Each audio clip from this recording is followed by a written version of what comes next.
Պարոն Մեսրոպյան, արդյոք գազի գնի թանկացման վտանգ դուք տեսնում եք, թե ոչ, որովհետև Ռուսաստանից շարունակում են կոշտ հայտարարությունները եւ երեք արտգործնախարար Սերգեյ Լավրովն ասել, որ Հայաստանը պետք է հստակ որոշի ԵԱՏՄ-ից դուրս գալու համար, այսինքն ըստ էության արդեն ոչ թե ասում են ընտրություն կատարեք, այլ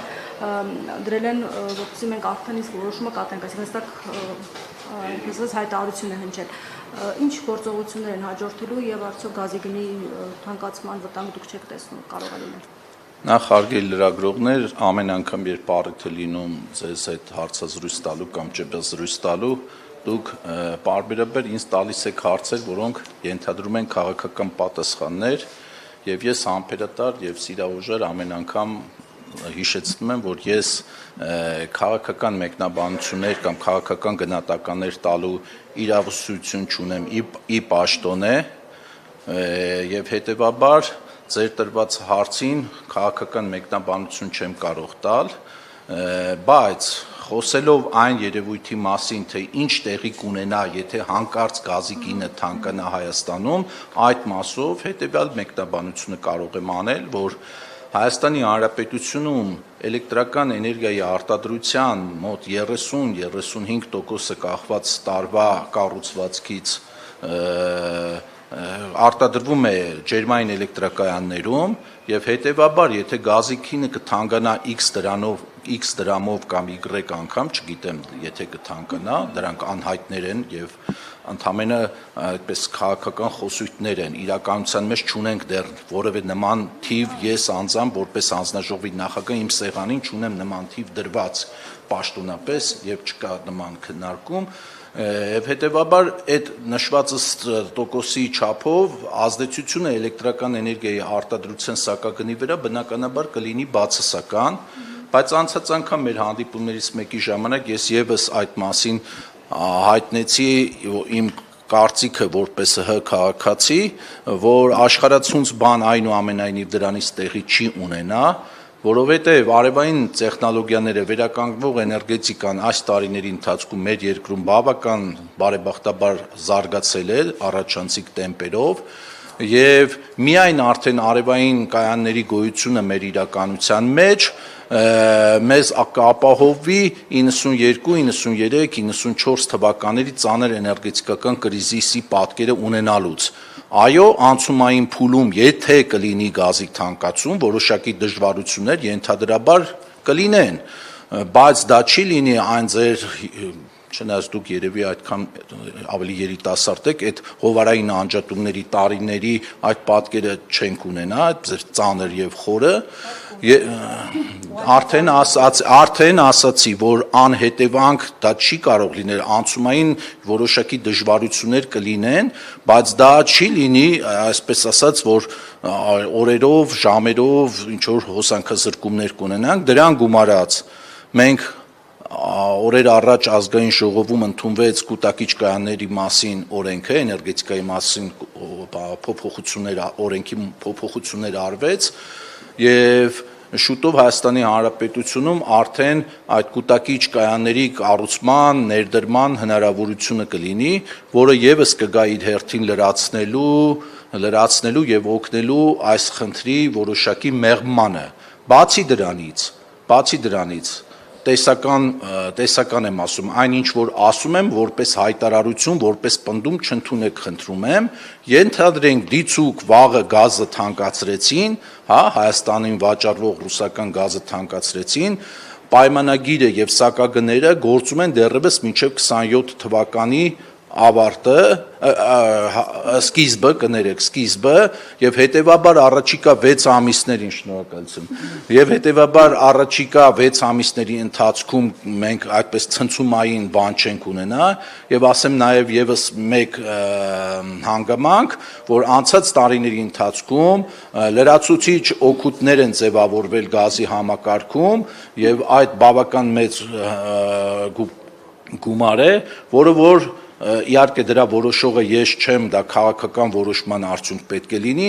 անհրաժեշտության դեպքում կարող է այդ լրացուցիչ օգուտները ուղղվել եւս որոշակի ժամանակահատված գազի սակագնի մեղմանը, որպեսզի մեր կենցաղային սպառողները տես ծանր ինչ որ ռեժիմների կամ ծանր սոցիալական վիճակի մեջ չհայտնվեն, մինչև արդեն այդ ընթացքում ենթադրում եմ, եթե կունենանք նորից եմ ասում նման իրավիճակ, բնականաբար կփնտրենք գազի վաճառքի այլ շուկաներ եւ այլ ռեսուրսներ։ Առաջ Խուդակյանը նշում էր, որ գազի ներմուծման մասով այլընտրանքներ կան։ Ինչ այլընտրանքների մասին է խոսքը։ Ես ասացի արդեն, ես քաղաքական գործիչ չեմ եւ քաղաքական որոշումների մասնակից չեմ, հետեւաբար այդ ինֆորմացիային չեմ տիրապետում, բայց այլընտրանքները հարակից տարածքներում Ադրբեջանից, Թուրքմենստանից, չգիտեմ, Պարսկստանից, բոլոր այն հնարավոր երկրները, ովքեր որ գազ են վաճառում եւ ենթակառուցվածքները թույլ են տալիս, որ մենք այդ երկրներից գազ գնենք, բնականաբար Ես նման հայտարարություն չեմ կարող անել, նորից եմ կրկնում, ինձ հարցրեք, ինչու է գազի կալորիականությունը պայմանագրում 7900 կալորիա, բայց փաստացի տարվա վերջում 8300 կալորիա դառնում եւ ինչպես է դա ազդում գազի սակագնի վրա։ Ինչու է Աջան Այս առումով որ կախվածություն կարող է առաջանալ։ Հարգելի լրագրող, ես որպես Հայաստանի Հանրապետության քաղաքացի, թե ձեր պես, թե մնացած մյուս հանրապետության քաղաքացիների պես ունեմ բազմաթիվ մտահոգություններ, բայց ես արդեն պատասխանեցի ձեր հարցին։ Այսինքն դուք չեք բացառում, որ մինչև այդ պայմանագրի ժամկետի ավարտը հնարավոր են որոշակի փոփոխություններ սակագնի։ Եթե նման առաջարկությամբ հանդես չի գալիս Գազպրոմ Արմենիա ընկերությունը,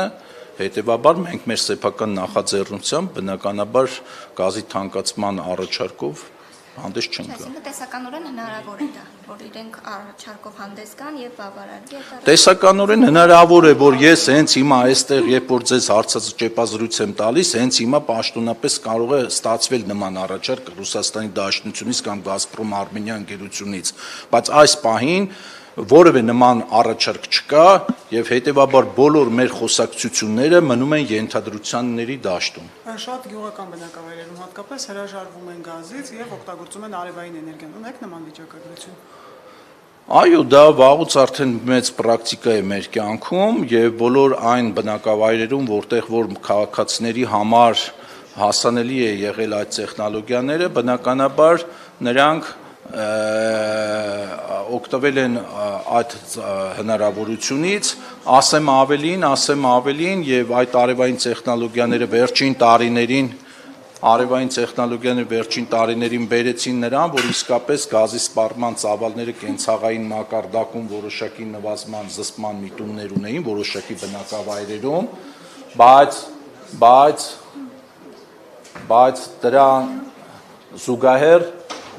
բայց դրան զուգահեռ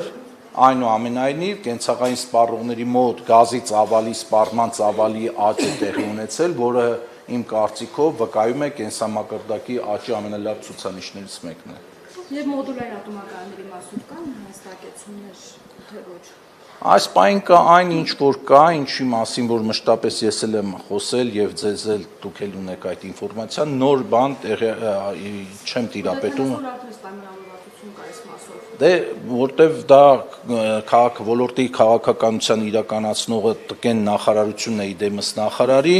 բնականաբար իր ինֆորմացիան այդ մասով ավելի շատ է եւ ավելի հստակ է։ Ես այդ խոսակցություններին գործնական մասնակցություն կունենամ այն ժամանակ, երբ որ կորոշվի այս կամ այն տիպի ատոմակայանը եւ արդեն հանձնաժողովի գործառույթը կլինի այս կամ այն տիպի ատոմակայանի սակագինը հաշվելը։